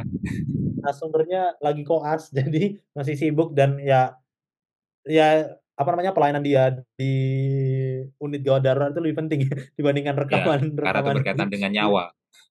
itu berkaitan dengan nyawa dan profesi. Jadi kita ikutin jadwalnya beliau, tapi kita usahakan dalam minggu ini kita bisa rekam dan kalau udah rekam gampang, besoknya langsung bisa publish gampang gitu, begitu ya. Hmm. Jadi jangan lupa untuk dinantikan. Oke, sampai di sini, pelajaran kita akan sama-sama tutup di dalam doa. Mari kita bersatu dalam doa. Bapa di surga, terima kasih Tuhan atas berkat-Mu, kami sudah selesai belajar sekolah Sabat. Kau berkati apa yang kami pelajari Tuhan, biarlah ini bukan hanya sebatas pengetahuan saja, tetapi menyiapkan kami untuk memiliki ketabahan dan iman kepadamu, tidak khawatir akan masa depan, dan terlebih lagi memberikan kami semangat untuk membagikan pekabaran ini kepada semua orang Tuhan, supaya mereka semua bisa ikut menyembah Engkau. Berkatilah para guru-guru sekolah Sabat yang akan memimpin diskusi supaya mereka juga diberikan hikmat, supaya kami semua boleh mengerti nantinya. Terima kasih Bapa, di sorga, ampuni segala dosa kami, dalam nama Yesus kami berdoa. Amin. Amin. Oke, shalom teman-teman semua, terima kasih. Shalom semuanya. Jangan lupa like, share, dan subscribe.